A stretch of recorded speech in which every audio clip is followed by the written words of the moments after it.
And we are live for another Founder Wisdom Pod with Theresa Destrebecq. She is founder at Emerge Book Circles.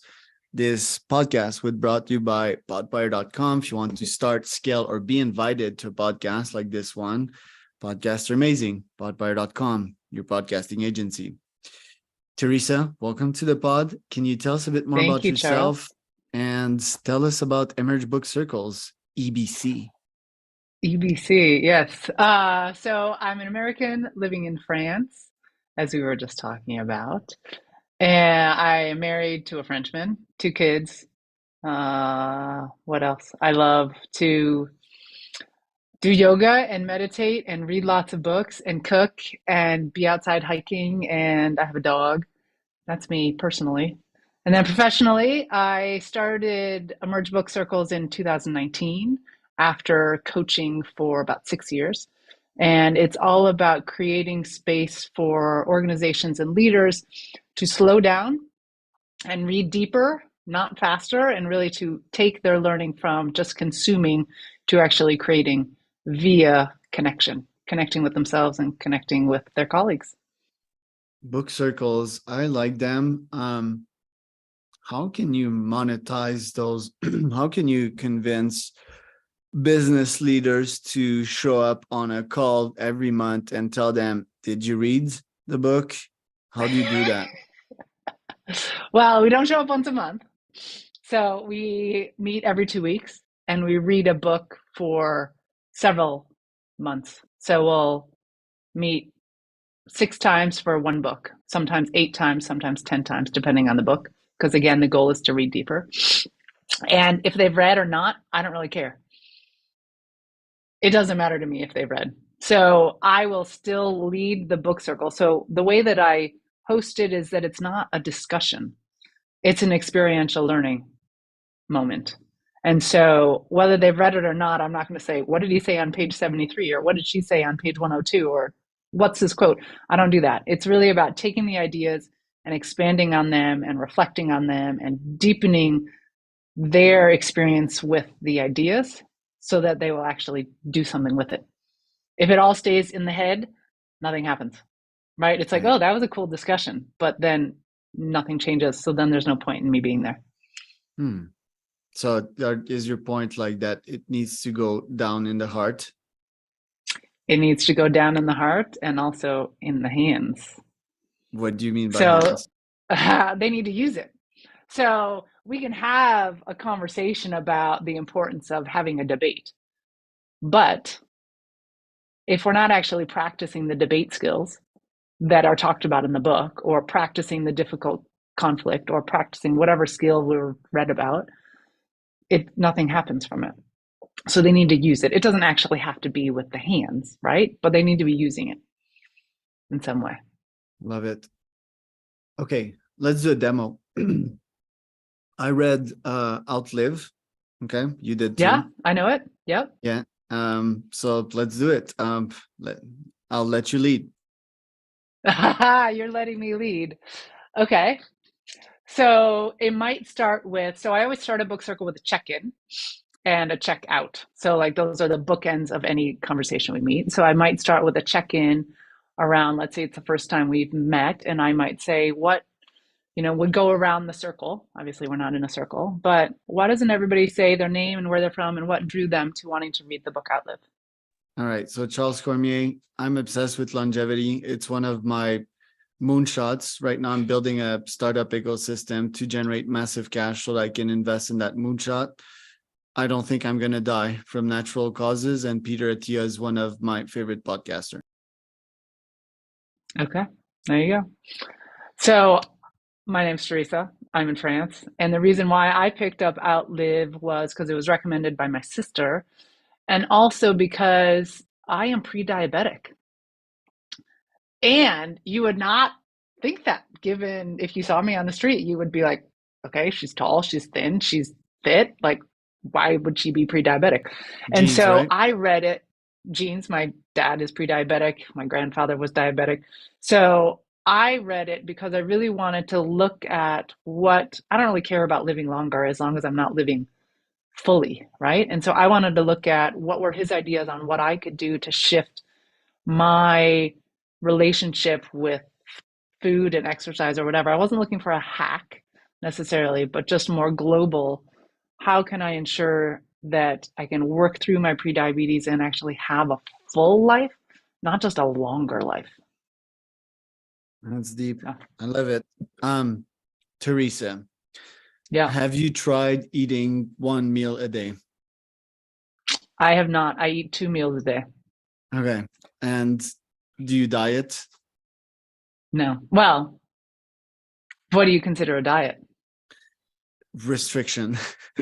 Calorie Like, restriction? No. no, like Well, just besides like skipping a meal, restraining no. yourself. I can eat this, I can't eat that for reasons that are outside of your biochemistry locus. For example, and what I mean precisely by that, me, I've tried like a bunch of diet. I'm an ultra athlete. I tried keto. I tried everything in the book.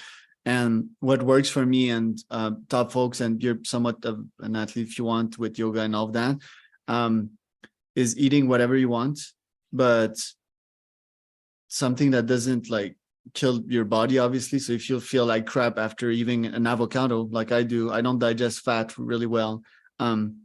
Don't eat it. The same with cream. So you make like a list of food and evaluate your reaction. Let's call it a food pyramid, right? You can have some food. It's a Google Doc, some in red, some in orange, some in yellow, and green is like all the food that you feel good when eating. The once a day thing is another topic, but anyway, once you do that, basically you're happy because you eat whatever makes you feel good. In my case, it's like sourdough pizza with like full organic ingredients, and so delicious. Bread, chocolatine, croissant, but they're all made with sourdough, and chocolate from Oaxaca. So I'm happy. My gut is happy. My health is happy. Obviously, diabetes is complicated, but have you tried something around these lines? So I did do keto when I first found out I was pre-diabetic, and I did that for 3 years. But I've been a vegetarian for 30 years, and keto as a vegetarian is really restrictive. And so I was eating a crap load of eggs and a lot of nuts. And then I got introduced to there's another book called Mastering Diabetes, which essentially has a totally different spin on things. They're very anti-keto. And they're saying the carbohydrates in the food is not the problem. It's the fat that's the problem. So you really need to have a low fat diet and start eating all the food you want. So I went back to eating bread, although gluten's not good for me, my gut, speaking of that. But I could eat all the fruit that I wanted and things like that. And now I feel much better. I have much more energy because I'm eating more food than I was on keto, but I'm essentially a vegan. So it's a whole food, plant-based diet. I mean, Nice. I'd still go and eat stuff. I'm not 100% pure, but Yeah. um, yeah, As I long feel as good on it it. scales, right? As long as like you're happy and you're like, yeah, this is working. Um, is always the conclusion. And folks normally they don't experiment enough, like with diet or pretty much anything. To me, I view everything as an experiment, So if I try this food tomorrow, I'm gonna write down like if it felt good or not. A lot of people, they're the counter to that approach, like Brian Johnson, that I'm gonna interview on my podcast soon. Have you heard about Brian Johnson? I don't know if I have. Tell Like me more this about it. Maybe I super have. OCD guy that does really weird experiments and is biohacking quite hard. And um, I can't name like precise example of what he's known for, but he's the number one biohacking guy out there right now. He's often controversial because he looks like an alien. Um, and he exited Braintree for 800 million to PayPal some time ago. So nowadays he's building Blueprint, which is like basically he'll have his own olive oil, his own blueprint for how to have a happy brain and gut. But anyway, this guy's approach is very systematic. It's about not listening to your body and measuring everything. So it's like the opposite of that. I think like ideally it would be an equilibrium between both. So like listening to your body, how you feel, and also taking the data and writing down that data and possibly feeding it to GPT and asking GPT like, what do you think about that? GPT, right? Do you know what GPT means in French? You do know that. I farted. Ah, Yeah, ouais, j'ai fait, ouais. yeah. Chat GPT in French means cat I farted. Um, Yes, it does. fun I never think parenthesis. about that. Yeah. Um, so what did you learn from Outlive, basically? There's a lot of little things that I learned from it, but essentially it reaffirmed that I'm on the right track and that I think that his whole approach of not waiting for the medical crises to come up, but to really be proactive in how we're living our lives. And I think too, coming from, especially from the United States, when we were there this summer, my daughter is like, "Why is everyone here so big?" Big, And like I was like, big. Well, "Big." And she also said, "Well, why are the cars so big too?" I mean, it's just, and so I think that we live in a culture that's so focused on fast and easy. And I think that the book Outlive is inviting us to slow down and be more intentional about how we're living and what we're eating and what we're doing with our bodies.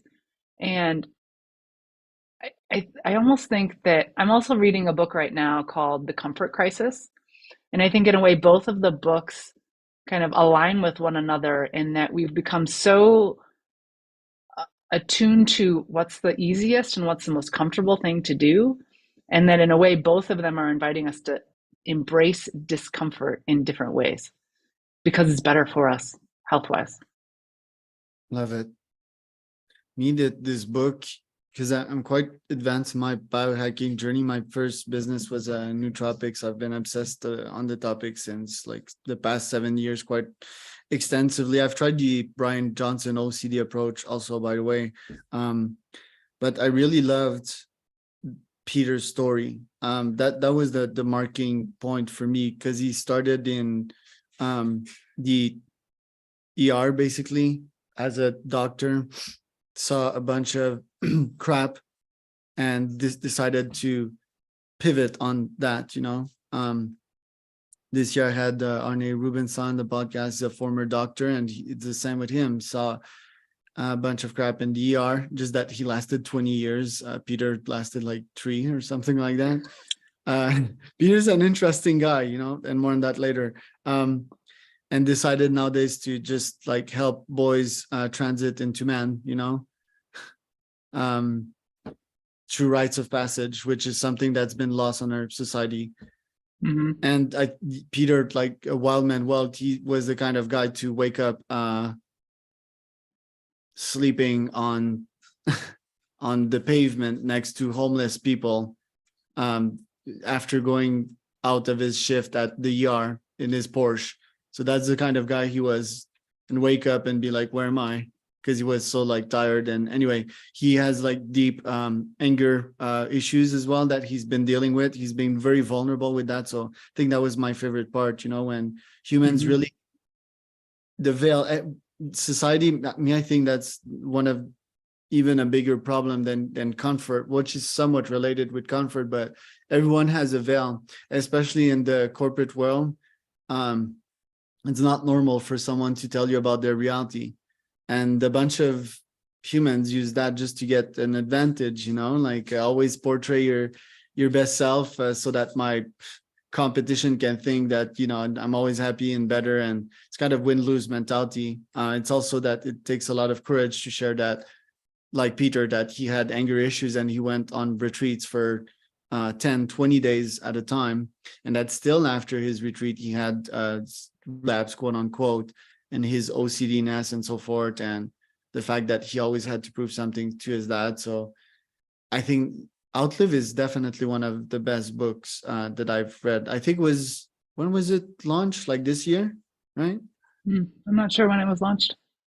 Which one? What was your top 5 books this year on your side, Theresa? Top 5 books this year. Um, Oof. I don't know. Sometimes I read so many, I can't even remember which ones I read this year versus last year, and which ones. Are you meaning which ones came out this year, or which ones did No, I the read this year that I yeah, liked another one most? for you, like that you probably read, the Creative Way, Rick Rubin, the Creative No, Act. Did you read that one? I haven't read it. Read it? No. Has a fine masterpiece right there. From my new guru, Rick Rubin. Do you know who Rick Rubin is? No. The Def Jam guy, the co-founder with the Okay. Yeah. Jesus bird, beard, bird. Um, I always say bird instead of beard, so I'm gonna do some bird practice today. Um, yeah, top wisdom on mindfulness and how to be in the moment. Because this guy's interesting, right? Rick Rubin. He doesn't play instruments. Um, he's not good at singing or writing song, but his superpower is to listen to music as a consumer and tell the artist, yeah, that's the magic right there, or no, that needs to be rewritten. And really a mindfulness focused guy with a beautiful voice that you hear throughout the ebook, the audiobook that is. And wow, that was a masterpiece. Okay. The creative, what was it? Act, The yeah, the creative act. Okay. masterpiece right there. I'll have to um check it out. since we have a couple minutes left, I have a couple more questions for you. So Yeah, I run definitely. masterminds. Maybe I'd love to integrate like book circles in it. How much do you charge to run these book circles? And what's the expected results to your ideal clients? And so it's like, are you targeting CEOs? Is the goal to increase their gray matter, increase their communication skills, reasoning skills? So okay, let's start with the first one. So who do you target, and what's the expected outcome, and what's the price for that? Okay, so usually I work with organizations that have anywhere from 5,000 to 25,000 employees. And I work with them in two different capacities. So, one is I'll work with a specific team.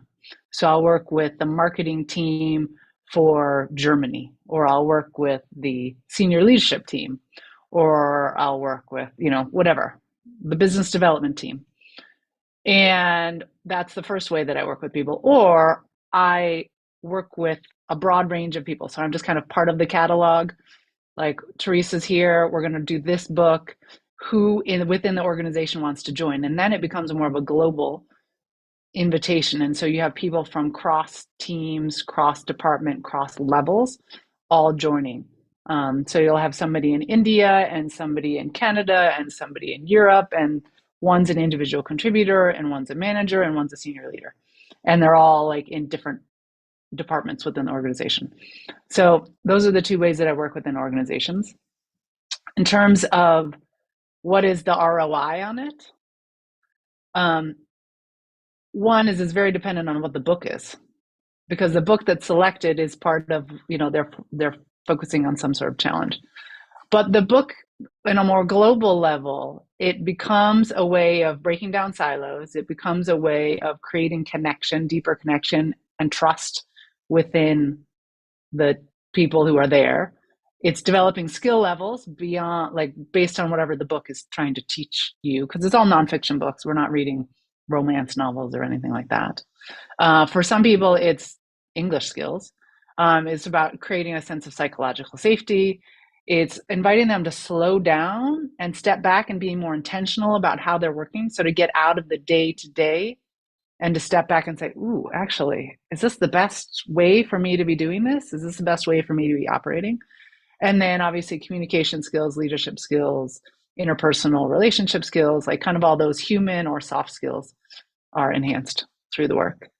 In terms of the pricing depends on the number of times we meet. So minimum is we'll meet 6 times, and other book circles up to 10. And so the price range starts at about 2,500 euros and goes up from there. Love it. Okay, how a couple rapid fire questions before we end, because you have a lot of wisdom to share. I like what you do. How do you read deeper and not faster? You take time thinking about how the book actually connects. So not just saying, "Ooh, that was a great quote," but why that quote? Why does that resonate with you? What are you going to do with this information? So being really intentional about it, and reading itself is a passive activity. So you have to turn it into an active one. So you have to either start talking to people about it, you have to start writing about it, or you have to start using it. So we talked about this threshold of conviction. You have to get out of your head and into your heart and your hands. That's how you read deeper. How do you become a great facilitator in a room of leaders? How do I become a great facilitator? Practice. Um, so my background is as a teacher. So if I can corral a whole bunch of middle schools who really could give a flying F about being in this classroom, then I can work with senior leaders, right? So I had a lot of experience. So people often ask me how I do what I do and how I learned how to be a facilitator, and it's from teaching middle schoolers, is really how it is. And to me, the facilitation is about getting out of, you're not the expert, letting go of you being the one with the answers. You are just holding space for other people's wisdom to emerge. The name of my company, Emerge Book Circle. So it's really not, it's about the wisdom in the book and the wisdom in themselves and in each other. It's not about me delivering anything to them. Last question, GPT, how can we use it to summarize knowledge and facilitating these learning circles? I would say use it as a point of reference and actually use it as something to either solidify what you already believe about yourself or to purposely and openly disagree with it. Pick apart whatever the response is, because that will then be like, ooh, okay, these are what my beliefs and values really are. Don't use it as the guru. Last but not least, I wanted to comment on the Meet Theresa section. The photo you have with your family there is beautiful. So yeah, beautiful little family there. Where can people find out more about you, Theresa? I'm not on much social media, so you can find me on LinkedIn, Theresa Destrebecq, Theresa. Destrebecq ends with a Q. Otherwise, it kind of makes sense. I am on Instagram newly, TD_sketches, because I've started to do sketch notes of the books that I'm reading.